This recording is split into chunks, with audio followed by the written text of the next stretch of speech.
Vacation nightmares. What I'm about to share with you are some of the most terrifying true vacation stories you'll ever hear.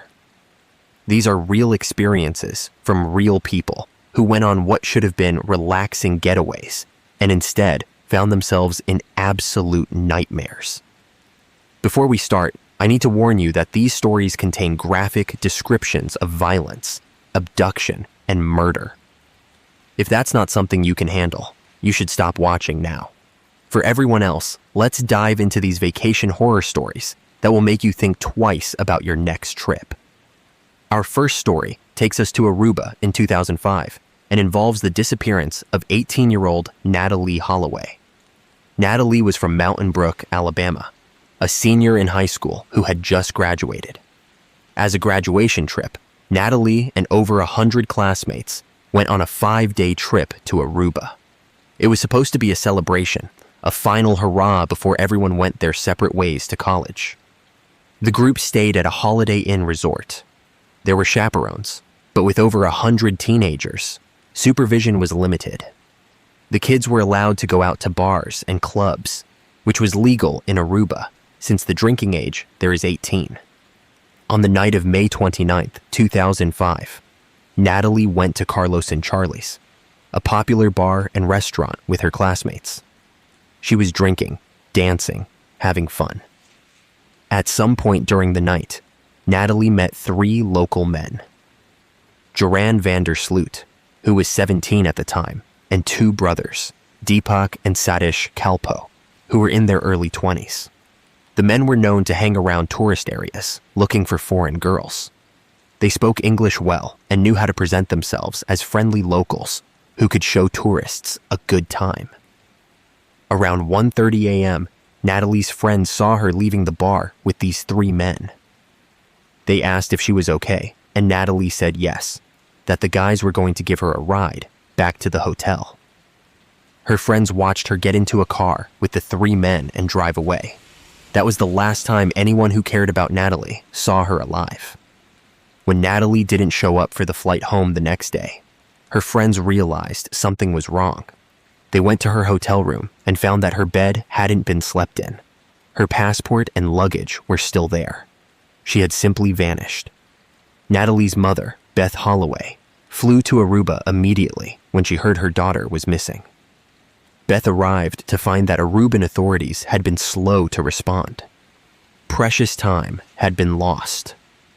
The first few hours after someone goes missing are crucial, and those hours had been wasted. Beth began her own search, putting up flyers, talking to anyone who might have seen Natalie. She tracked down the 3 men who'd been seen leaving with Natalie and confronted them. They initially claimed they'd dropped Natalie off at her hotel around 2 a.m. and that she'd been fine, but their story kept changing. Joran van der Sloot and the Kalpo brothers were arrested and questioned multiple times over the following weeks and months. Their stories were inconsistent. First they said they dropped Natalie at her hotel. Then they said they dropped her at the beach near her hotel. Then Joran claimed he'd left Natalie on the beach alone, and he didn't know what happened after that. The brothers said they dropped both Joran and Natalie at the beach and drove away. None of their stories made sense or matched each other. Despite being arrested multiple times, all 3 men were eventually released due to lack of evidence. No body was found. No physical evidence of a crime was discovered. Without a body or clear evidence of what happened, Aruban authorities couldn't build a case strong enough to prosecute. This was devastating for Beth Holloway and Natalie's family. They knew these men were responsible. They knew something terrible had happened, but they couldn't prove it. The investigation revealed disturbing information about Joran van der Sloot. He was the son of a lawyer who had connections to the Aruban legal system. Joran had a history of approaching female tourists and had been in trouble before for violent behavior toward women, though nothing that resulted in serious charges. He was known as someone who preyed on vulnerable drunk tourists. He would be charming and helpful, offering rides or showing them around, and then would take advantage of them when they were alone and intoxicated. Beth Holloway spent years searching for her daughter.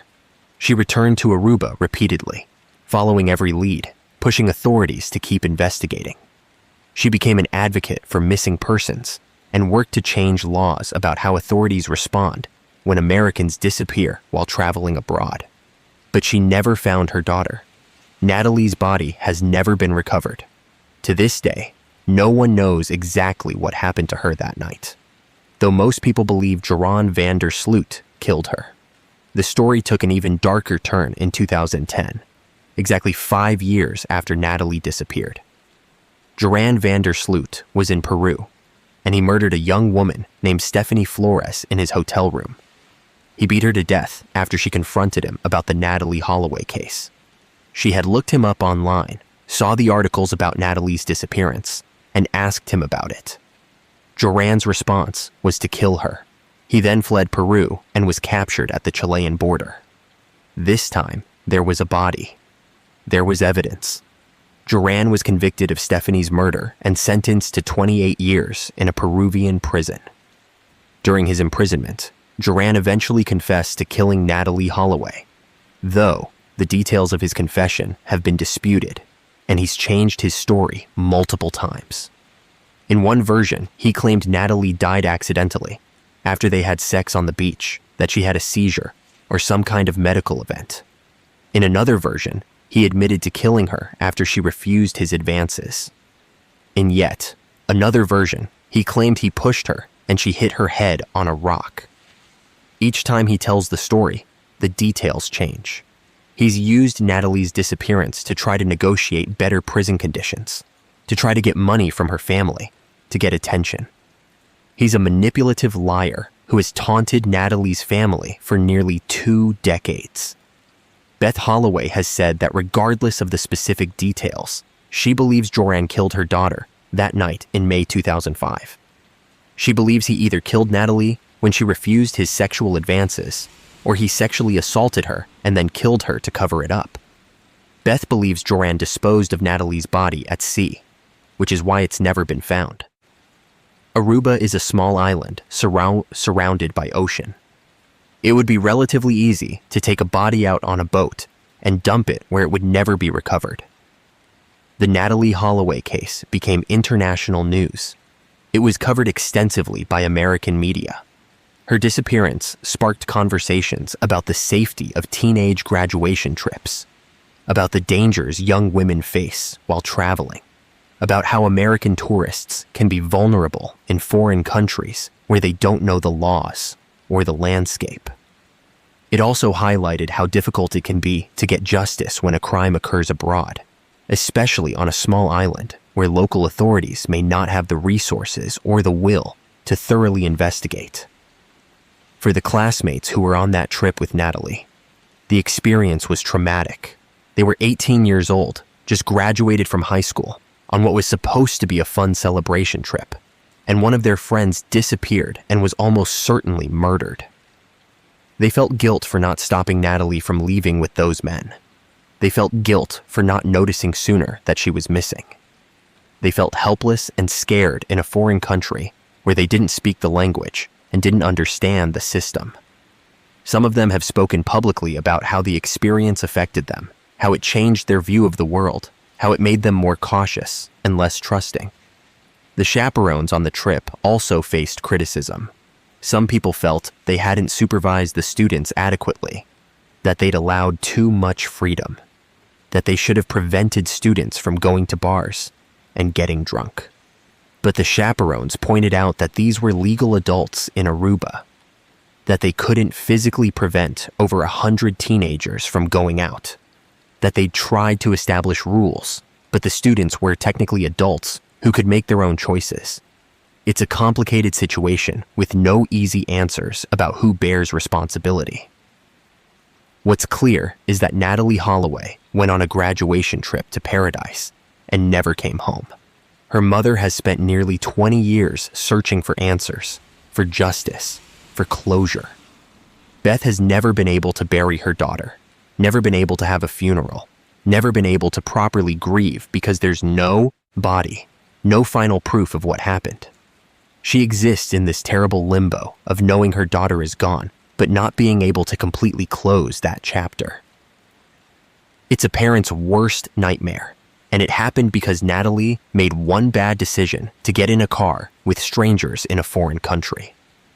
Now, if you're finding these stories compelling, please hit that like button and subscribe to the channel. Drop a comment and let me know what you think. Let's continue with our second story. This next case takes us to Thailand in 1997 and involves the murder of several backpackers along a remote beach. The victims were young travelers from various countries who had come to Thailand for adventure and to experience the beauty of Southeast Asia. Thailand was, and still is, a popular destination for backpackers, young people traveling on limited budgets who stay in hostels, take local transportation, and seek out less touristy areas for authentic experiences. In the spring and summer of 1997, backpackers started disappearing from the Pai area of northern Thailand. Pai was known as a quiet, beautiful region with waterfalls, hot springs, and traditional hill tribe villages. It was exactly the kind of place adventurous young travelers sought out. The first to disappear was a French woman named Vanessa Deckers. She was 23 years old, traveling alone, and was last seen in Pai in February 1997. When she didn't contact her family as scheduled, they reported her missing.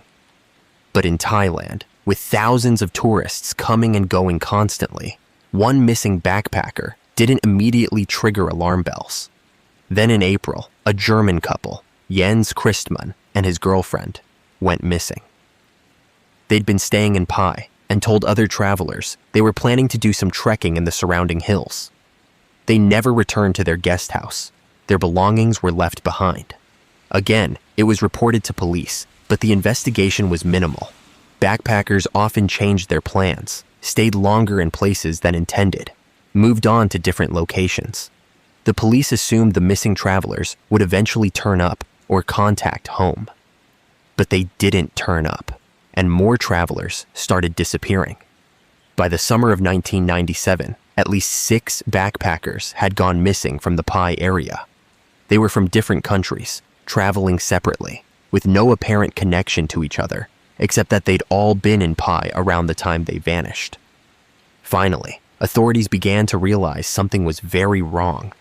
This wasn't just backpackers being flaky about their itineraries. This was something sinister. The investigation eventually led police to a man named Somkid Pumpuang, a local Thai man in his 30s who lived near Pai. Somkid worked occasionally as a guide for trekkers and had been seen with several of the missing backpackers before they disappeared. When police searched Somkid's property and the surrounding jungle, they made horrific discoveries. Bodies, the remains of multiple victims, buried in shallow graves, decomposed and torn apart by animals.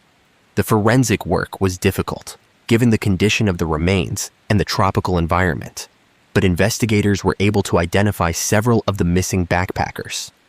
The evidence showed that Somkid had been offering his services as a trekking guide to foreign travelers. He would befriend them, gain their trust, and offer to take them to beautiful remote locations that tourists didn't usually see. Once he had them alone in the jungle, far from any help, he would attack them. He would rob them, rape some of them, and murder them. He would then bury the bodies in the dense jungle where they were unlikely to be found. He'd been doing this for months before anyone realized there was a serial killer targeting backpackers in Pai. Somkid Pumpuang was arrested in 1997 and charged with multiple counts of murder. During interrogation, he confessed to killing at least 5 backpackers, though he was evasive about exact numbers and details. He claimed the murders weren't planned, that they happened during robberies that went wrong. But the evidence suggested otherwise. The attacks were brutal and showed a level of violence beyond what would be needed for simple robbery. The victims had been tortured in some cases. This was someone who enjoyed what he was doing. The trial was complicated by the international nature of the victims. Families from France, Germany, and other countries had to travel to Thailand to identify remains, to testify, to seek justice for their children. The Thai court system was unfamiliar to them. The language barrier was significant. The cultural differences in how justice is pursued and administered created frustration. But eventually, Somkid was convicted of murder. He was sentenced to life in prison, which in Thailand means he'll likely die behind bars. The families of the victims have spoken about the nightmare of having their children disappear while traveling. They went weeks or months without knowing what happened. When the remains were found, they had to endure the horrible process of identification, often through dental records or DNA, because the bodies were too decomposed for visual identification. They had to hear in court the details of what was done to their children in those final moments. They had to accept that their sons and daughters died terrified and alone in a jungle on the other side of the world, killed by someone they'd trusted to guide them. One particularly heartbreaking detail is that some of the victims had written in their travel journals or sent postcards home mentioning Somkid by name, saying they'd met a nice local guide who was going to show them some amazing places off the beaten path. Those journals and postcards were among the last communications their families received. The very person the victims had described as helpful and friendly was the person who murdered them.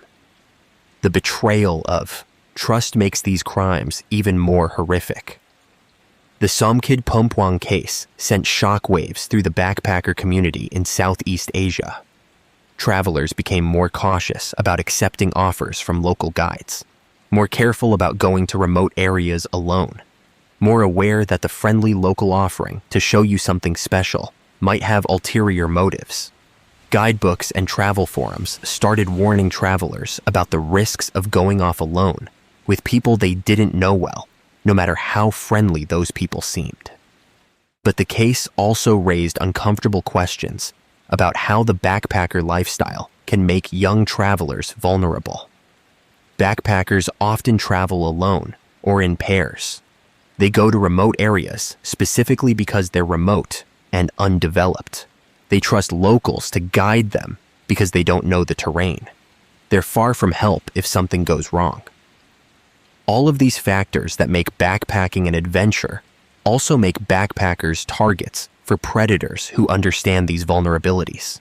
The parents of the victims formed a support group of sorts, staying in contact with each other, sharing their grief and their struggles to get justice and closure.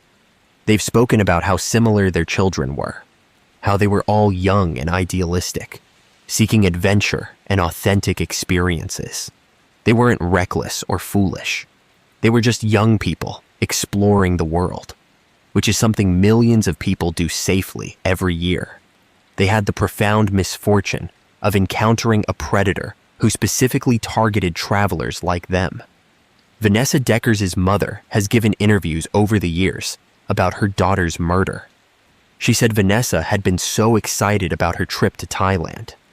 She'd saved money, working as a waitress for over a year to fund her travels.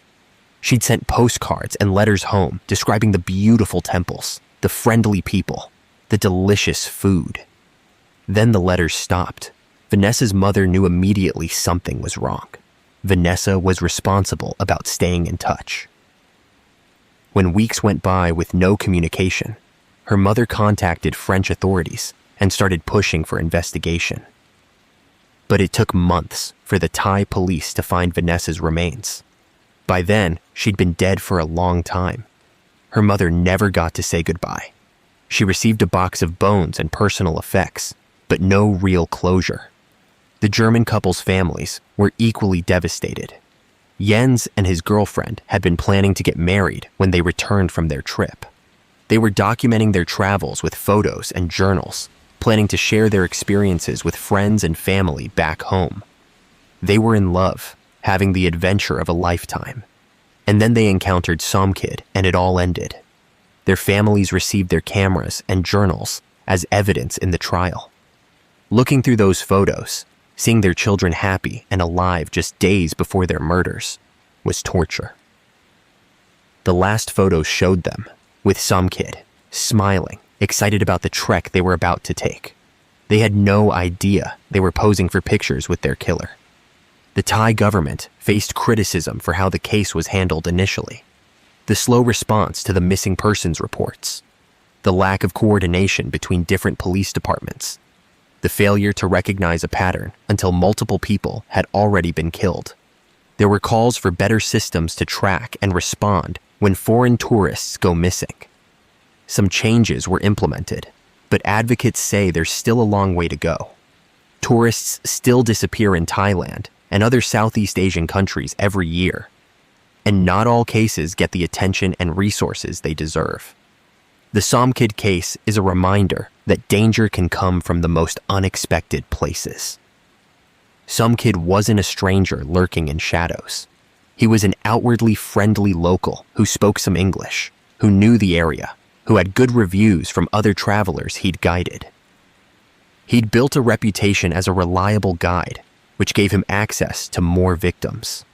He weaponized the trust that backpackers placed in local guides. He understood that young Western travelers often felt invulnerable, that they underestimated risks because they were in vacation mode, excited and optimistic, and he exploited that mindset ruthlessly.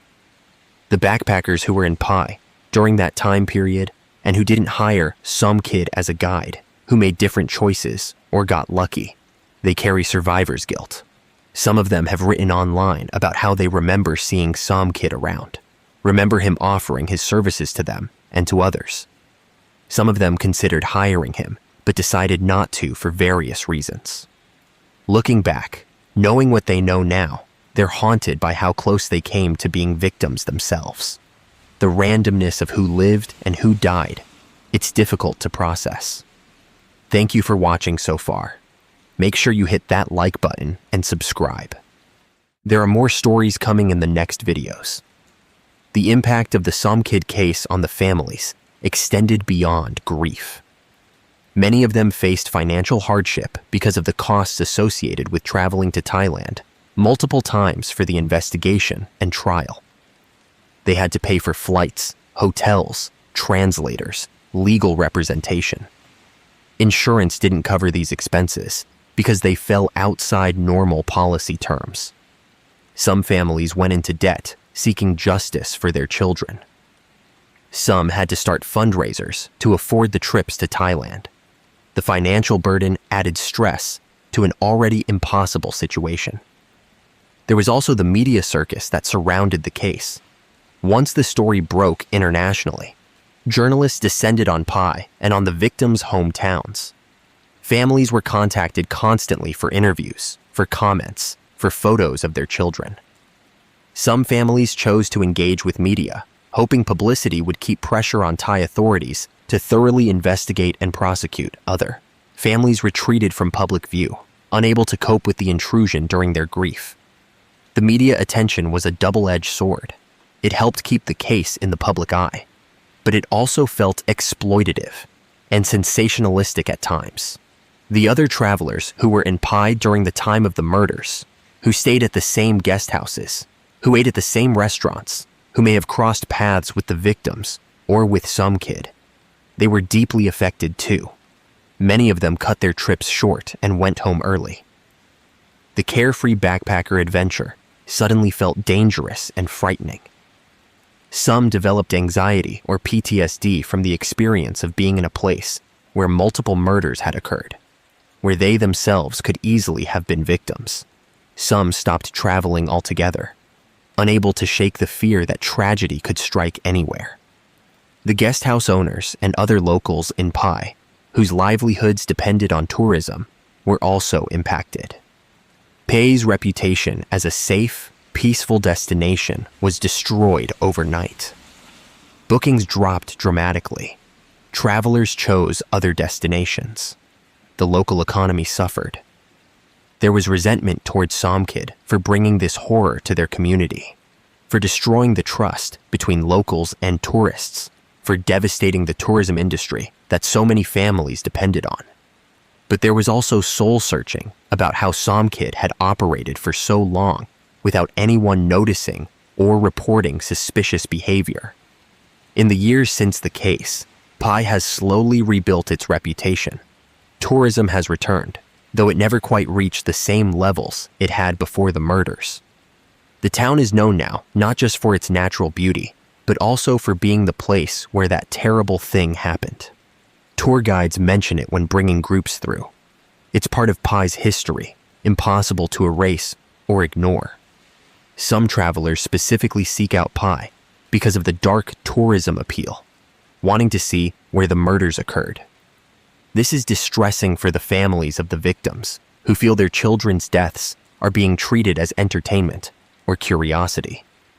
The case also highlighted the challenges of international criminal investigations. When victims are from multiple countries and the crime occurs in yet another country, coordinating between different police forces, legal systems, and languages is complex. Evidence collection standards differ. Legal procedures differ. What's admissible in court in one country may not be in another. The families struggled to understand Thai legal processes, which were very different from what they were familiar with in their home countries. They felt frustrated by what seemed like bureaucratic delays and lack of transparency. But Thai authorities were operating within their own legal framework, which to them seemed perfectly normal. The question of whether the Thai police could have acted sooner, could have prevented some of the murders if they'd taken the early missing persons, reports more seriously. This question haunts everyone involved. If Vanessa Decker's disappearance had triggered an immediate and thorough investigation, would Somkid have been caught before he killed the others? Probably yes, but hindsight is perfect. At the time, with limited resources and thousands of tourists moving through the area, one missing backpacker didn't seem urgent. It's easy to judge from the outside, but the reality of policing in developing countries with limited budgets and technology is complicated. Somkid himself has given conflicting accounts of why he killed. In some interviews, he expressed remorse and claimed he didn't mean to kill anyone, that the deaths happened in moments of panic during robberies. In other interviews, he showed no remorse and seemed to enjoy the notoriety. Psychologists who evaluated him believed he was a psychopath who lacked empathy and who had killed deliberately, not in panic, but with intent. The robberies were secondary to the murders. He enjoyed having power over his victims, enjoyed their fear, enjoyed ending their lives. The remote jungle setting gave him the perfect environment to act on these impulses without immediate consequences. The Somkid case changed how many travelers approach hiring guides in developing countries. There are now more established tour companies with verified guides, background checks, and insurance.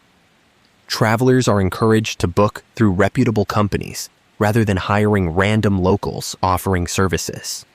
There are online forums where travelers share experiences and warnings about specific guides or areas. The informal backpacker networks spread information faster now with the internet. But danger still exists. Predators still operate. Young travelers still go missing every year in various parts of the world. For the families, the pain never truly goes away. Anniversaries of the murders, birthdays their children will never have, holidays without them. All of these are reminders of what was taken. Some of the families have become advocates for traveler safety, working with organizations to educate young people about risks and precautions. They've turned their grief into action, hoping to prevent other families from experiencing what they went through. They speak at schools, give interviews, maintain memorial websites for their children. It gives them purpose, a way to honor their children's memories while potentially saving others. But even with all the advocacy and awareness, tragedies still happen. Every year, young travelers go missing or are killed in various countries. Some cases get international attention, like Natalie Holloway's. Others barely make local news. The families of victims who don't get media coverage struggle even more, fighting for investigation and justice without the pressure that publicity brings. They feel their children are forgotten, that because the case isn't sensational enough, or the family isn't wealthy or connected enough, they say, don't get the resources dedicated to finding answers. This inequality in how missing persons cases are handled is a systemic issue with no easy solutions. The legacy of these vacation nightmares extends beyond the immediate victims and families. They shape how we think about travel, about safety, about trust. They remind us that vacation destinations, no matter how beautiful or popular, are not immune from evil. Bad things can happen anywhere, to anyone. The challenge is balancing awareness and precaution with the desire for adventure and authentic experiences. Travel should be transformative and educational, but it also requires vigilance and smart decision-making. The line between healthy caution and paralyzing fear is difficult to walk, and these stories make that line even harder to find. Our third story takes us to Cancun, Mexico, in 2017, and involves the murder of a young woman named Shanquella Robinson. Shanquella was 25 years old from Charlotte, North Carolina. She was a successful businesswoman who worked in sales and was beloved by her family and friends. In late October 2022, Shanquella went on vacation to Cabo San Lucas, Mexico, with a group of 6 friends. They rented a luxury villa and were planning a week of relaxation, partying, and enjoying the beautiful beaches and nightlife. It was supposed to be a fun getaway with friends.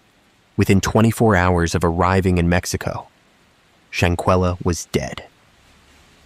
The initial story her friends told was that Shanquella had gotten severely ill from alcohol poisoning. They said she'd been drinking heavily, got sick, and despite their attempts to help her, she died. They called Shanquella's mother, Salamandra, and told her that her daughter had died from alcohol poisoning. They said they tried to get her medical help, but it was too late.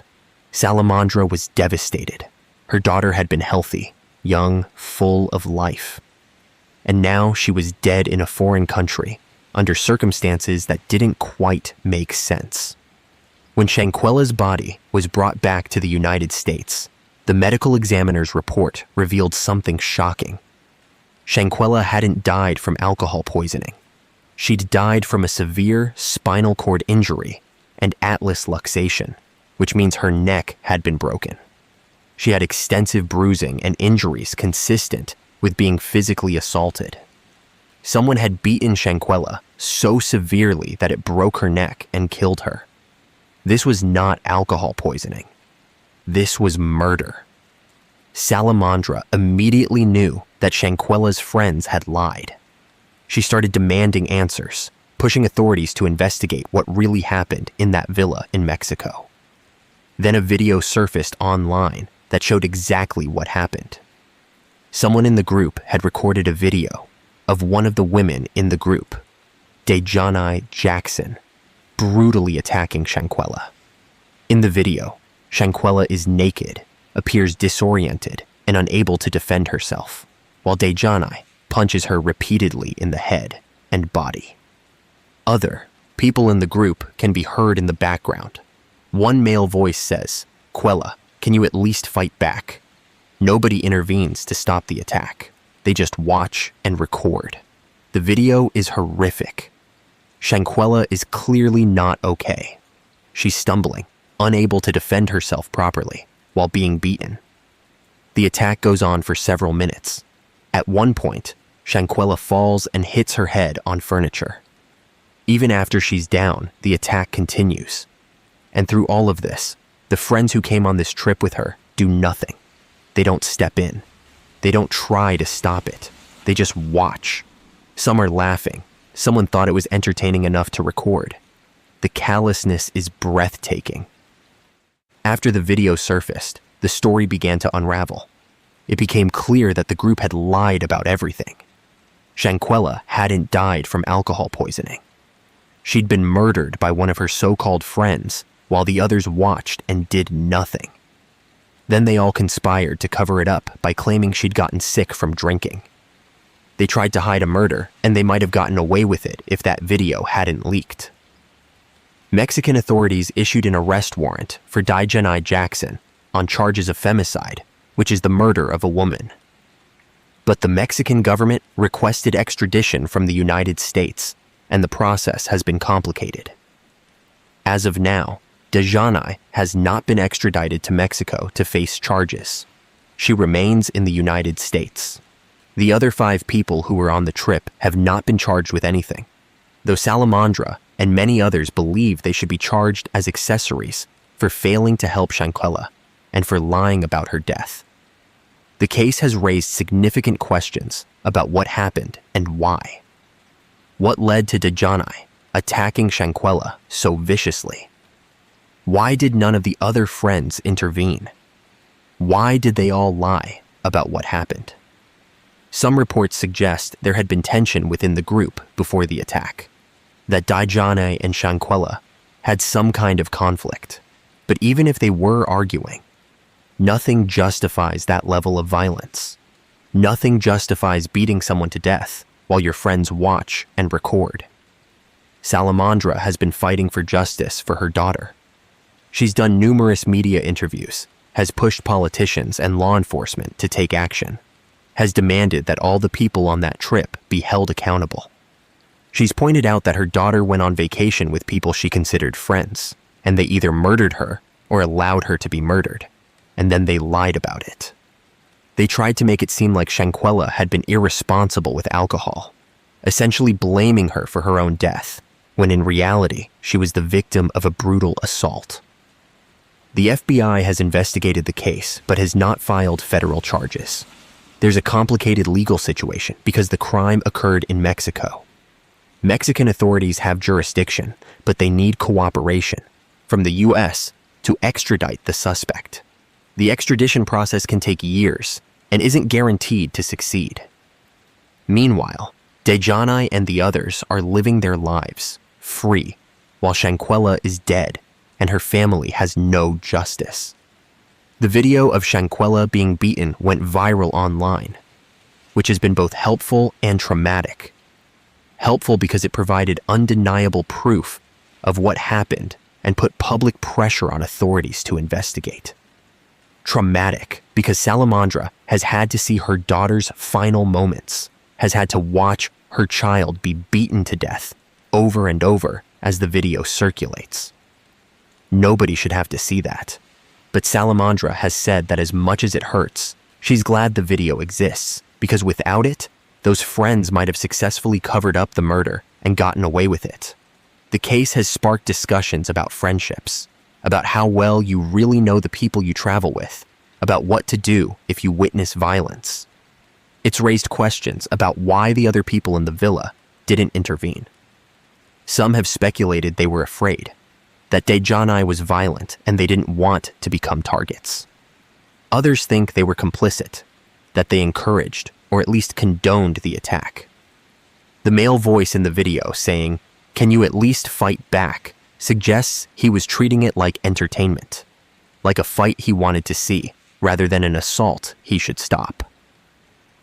There's also been discussion about whether this was a planned attack or a spontaneous escalation. Did the group invite Shanquella on this trip intending to harm her? Or did something happen in Mexico that led to sudden violence? The answers aren't clear, and the people who know aren't talking. They've all lawyered up and refused to give interviews or answer questions publicly. Their silence speaks volumes. Shanquella's family has filed a wrongful death lawsuit against the individuals who were on the trip, seeking financial compensation and hoping the civil case will reveal more about what happened. Civil suits have a lower burden of proof than criminal cases. So even if criminal charges never come, the family might win the civil suit. But as Salamandra has said, it's not about the money. It's about justice. It's about holding people accountable.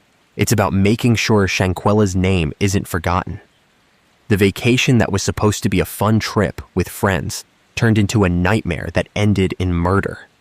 Shanquella trusted these people. She traveled to a foreign country with them, She let her guard down because she thought she was safe with friends. And they betrayed that trust in the worst possible way. One of them killed her. The others watched and did nothing. Then they all lied to cover it up. The cruelty and callousness is almost incomprehensible. Now, before we move to our next story, hit that like button and subscribe. Drop a comment and let me know your thoughts on this case. Let's continue with our fourth story. This case takes us to Belize in 2017 and involves a family vacation that turned into a living nightmare.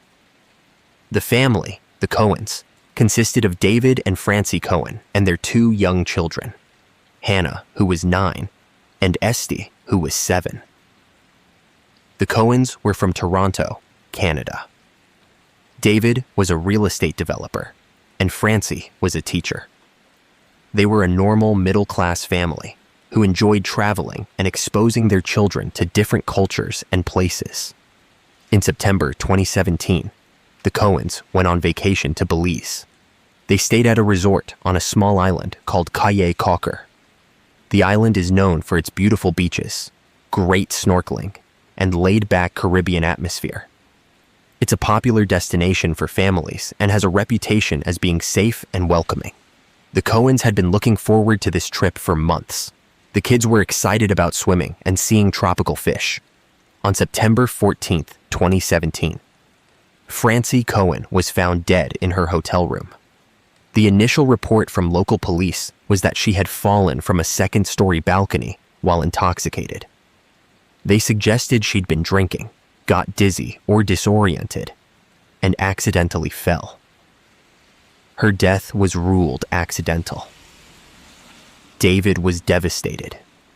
He had to explain to his young daughters that their mother wasn't coming home. He had to arrange to have Francie's body transported back to Canada. He had to plan a funeral while in shock and grief. It was a nightmare. But David didn't believe the official story. Francie wasn't a heavy drinker. Even if she had been drinking that night, she wasn't the type to get so drunk she'd fall off a balcony. And the more David looked at the circumstances, the more things didn't add up. The balcony railing was at a height that would make it difficult to accidentally fall over. There were bruises and injuries on Francie's body that seemed inconsistent with a simple fall. David started asking questions, started pushing for a more thorough investigation. What David discovered made him believe Francie had been murdered. He believed she was attacked in the hotel room, possibly sexually assaulted, and either pushed or thrown from the balcony. He believes local police covered it up because they didn't want to hurt tourism, which is the main industry in Belize. A murder at a resort would be bad for business. An accident is easier to sweep under the rug.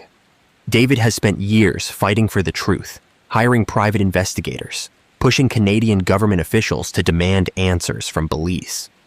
The official investigation by Belizean police was minimal. They didn't secure the crime scene properly. They didn't collect all relevant evidence. They didn't interview all witnesses thoroughly. They decided quickly that it was an accident and closed the case. When David pushed for the case to be reopened, he was told there wasn't enough evidence to proceed. The autopsy report was vague and didn't conclusively determine cause of death. The toxicology report showed Francie had alcohol in her system, but not an excessive amount, not enough to explain falling from a balcony. David has pointed to several suspicious factors. The room showed signs of a struggle. Furniture was overturned. There were marks on the walls. Francie's clothes were torn. Her injuries included bruising and scratches that suggest she'd been in a physical altercation before the fall. The timeline also doesn't make sense. David and Francie had been together earlier that evening. They'd had dinner, put the kids to bed, and were planning to have a quiet night relaxing on the balcony. David fell asleep in a chair. He woke up to screams and found Francie on the ground below the balcony. The window of time when this happened was very small, and David can't understand how Francie would have gone from relaxing on the balcony to falling off it unless someone attacked her. One theory David has explored is that someone broke into the room while he was asleep, attacked Francie, and threw her from the balcony. The lock on the door was broken, which could suggest forced entry. There were reports of suspicious people seen near the hotel that night, but police dismissed these leads. They didn't want to investigate the possibility of murder. They wanted it to be an accident, so they could close the case and move on. David has also discovered that there have been other suspicious deaths and incidents at resorts in Belize that were similarly ruled accidental or mishandled by police. There's a pattern of tourists dying under questionable circumstances and investigations being inadequate. The Belizean government and tourism industry have a vested interest in maintaining the country's reputation as a safe destination. Admitting to murders or serious crimes against tourists would damage that reputation and hurt the economy. The Canadian government has tried to assist, but their power is limited. They can request cooperation from Belize, but they can't force an investigation. The case falls under Belizean jurisdiction. Canadian officials have raised concerns about how the case was handled, but without concrete proof that Belizean authorities acted improperly, there's not much they can do. David has felt frustrated by what he sees as his own government not doing enough to help. Meanwhile, David is raising his 2 daughters alone, trying to help them process the trauma of losing their mother in such a sudden and violent way. Hannah and Esty were on that vacation. They saw their mother's body after she fell. They heard the screams and confusion. They were 9 and 7 years old, on what was supposed to be a fun family vacation, and they witnessed a tragedy that will affect them for the rest of their lives. David has had to get them therapy, has had to try to maintain normalcy while dealing with his own grief and his fight for justice. The girls ask questions about what happened to their mom. David has tried to answer honestly while protecting them from the worst details. They know their mom died on vacation. They know it wasn't an accident like the police said. They know their dad is fighting to find out the truth, but they're too young to understand all the complexities, the international politics, the way justice can be blocked by bureaucracy and corruption. They just know their mom is gone, and it's not fair. David has become an advocate for other families who've lost loved ones in similar circumstances abroad. He's connected with other Canadians and Americans whose family members died in Belize or other countries under suspicious circumstances that were ruled accidental. He's found that his experience isn't unique. There are many families fighting for truth and justice, hitting the same walls he's hitting. Together, they're trying to put pressure on governments to take these cases more seriously, to demand better investigations when citizens die abroad. The Cohen case highlights the vulnerability travelers face in foreign countries, where they don't have the same rights or protections they'd have at home. If Francie had died under similar circumstances in Canada, there would have been a thorough investigation. Evidence would have been properly collected. Witnesses would have been extensively interviewed. The case wouldn't have been closed so quickly. But in Belize, the rules are different. The resources are limited. The priorities are different. And tourists who die become inconvenient problems to be resolved quickly and quietly. David has said that one of the hardest parts is not knowing for sure what happened in those final moments. He knows Francie died from the fall. He knows there are suspicious circumstances suggesting she was attacked first. But he doesn't know who attacked her or why. He doesn't know if it was a stranger who broke in, or someone from the resort, or someone they'd encountered during their vacation. The not knowing eats at him. He wants answers not just for himself, but for his daughters, so they can have closure and understand what happened to their mother. The resort where Francie died initially expressed condolences, but has since stopped communicating with David. They don't want to be associated with the death. They've been unwilling to provide security footage or other information that might help determine what happened. David believes they're more concerned about liability and reputation than about helping a grieving family find truth. This has added to his frustration and sense that everyone is more invested in covering up what happened than in revealing it. Francie was only 42 years old when she died. She had her whole life ahead of her. She was a devoted mother, a good teacher, a loving wife. She went on vacation and never came home. Her daughters have to grow up without their mom. David has to raise them alone while carrying the burden of knowing his wife's death has never been properly investigated or explained. And somewhere, someone knows what really happened that night on Tut, the balcony in Belize. Someone has answers, but they're not talking, and the system is designed to keep it that way. Our fifth and final story takes us to Fiji in 2019 and involves a horrific crime that occurred at one of the island's luxury resorts. The victims were a honeymoon couple from Australia, Matthew and Sarah Thompson. They were both 30 years old, had just gotten married, and had saved for years to afford their dream honeymoon in Fiji. They'd chosen a 5-star resort known for its beautiful beaches, excellent service, and romantic atmosphere. It was everything they'd imagined for the perfect start to their married life. Matthew and Sarah arrived in Fiji on July 10th, 2019. They checked into their beachfront bungalow and spent the first few days doing typical honeymoon activities: swimming, snorkeling, couples massages, romantic dinners on the beach. They posted photos on social media showing how happy they were, how beautiful Fiji was, how this was the trip of a lifetime.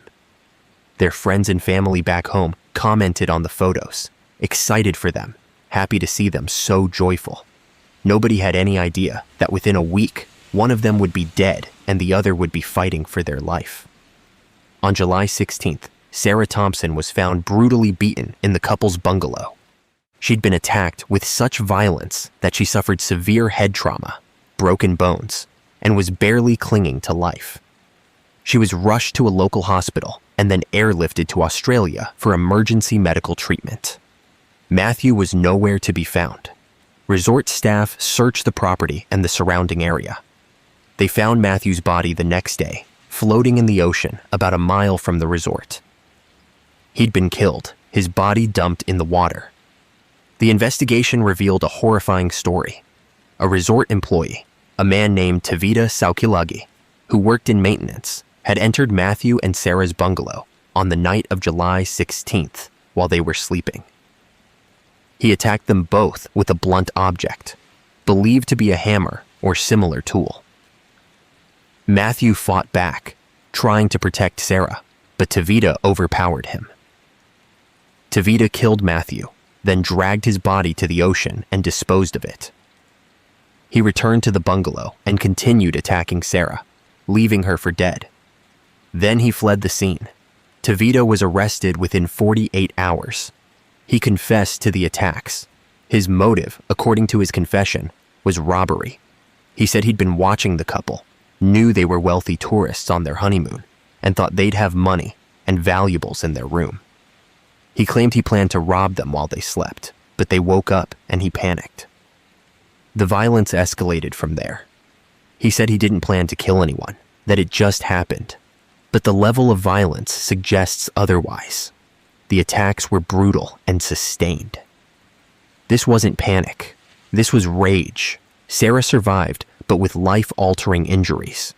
She was in a coma for weeks.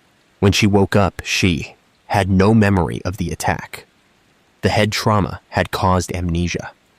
The last thing she remembered was going to bed that night with Matthew, happy and in love. She woke up in an Australian hospital, alone, and had to be told that her husband was dead, that she'd been attacked, that her honeymoon had ended in horror. Imagine waking up from a coma, expecting to see your new husband, and instead learning he's been murdered. Sarah's physical recovery took months. She had to relearn how to walk, how to talk properly. The brain injury had affected her coordination and speech. She needed extensive physical therapy and occupational therapy. But the physical recovery, as difficult as it was nothing compared to the emotional and psychological trauma. Sarah lost her husband of 1 week. She lost the future they'd planned together. She lost the person she loved most in the world. And she has no memory of his final moments, no memory of him fighting to protect her, no memory of the attack at all. That lost time haunts her. Sarah's family has spoken about how devastating it's been to watch her struggle. She was a vibrant, happy person who'd just gotten married. Her life was full of promise and joy. And in one night, all of that was taken from her. She's had to rebuild her life from scratch, learning to live with disabilities, learning to cope with the loss of Matthew, learning to process trauma she can't even remember. Her family says she'll never be the same person she was before the attack. How could she be? Matthew's family is dealing with their own unbearable grief. They lost their son, their brother, in the most violent and senseless way. He was on his honeymoon, supposed to be the happiest time of his life, and instead he was murdered by someone who saw him and Sarah as nothing more than targets to rob. Matthew's father has said in interviews that the hardest part is knowing Matthew died trying to protect Sarah, that his last moments were filled with fear and pain, trying to save his wife from a monster. Matthew was a good man who didn't deserve any of this. The trial of Tevita Saukalagi took place in Fiji in 2020. He pleaded guilty to murder and attempted murder. He was sentenced to life in prison with a minimum of 25 years before possibility of parole. But life in prison in Fiji is different from life in prison in Australia or other Western countries. The prisons are overcrowded and conditions are harsh, but the sentence doesn't carry the same finality it would elsewhere. There's a real possibility Tevita could be released someday, which is terrifying for Sarah and both families. During the trial, more disturbing details emerged. Tevita had a history of violence and had been in trouble with police before. He'd been fired from previous jobs for aggressive behavior. The resort that hired him hadn't done adequate background checks. They'd hired someone with a violent history and given him access to guests' rooms. This was a massive failure that cost Matthew his life and destroyed Sarah's. The resort has faced lawsuits from both families, and while no amount of money can bring Matthew back or undo Sarah's injuries, the families felt the resort needed to be held accountable for their negligence. The case sent shockwaves through Fiji's tourism industry. Fiji markets itself as a safe, romantic destination for honeymooners and families. The idea that a resort employee could murder a guest was devastating to that image. Other resorts scrambled to review their hiring practices and security measures. The Fijian government issued statements promising to improve tourist safety. But for Matthew and Sarah, these changes came too late. Sarah has had to make the impossible decision of whether to ever return to Fiji. Part of her wants to go back to the place where she spent her last happy days with Matthew. She wants to see the places they went together, the beach where they watched sunsets, the restaurant where they had their first dinner as a married couple. But she's also terrified. The attack happened in Fiji. Matthew died there. Going back might trigger memories that her brain has protected her from. It might re-traumatize her in ways she can't predict.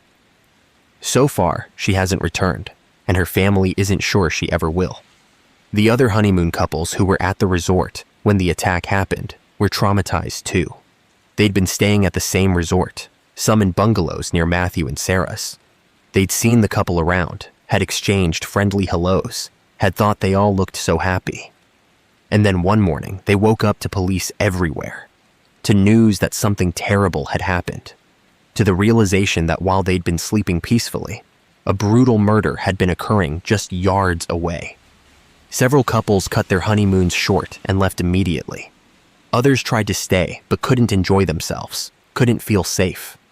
Their dream vacations were ruined by proximity to horror.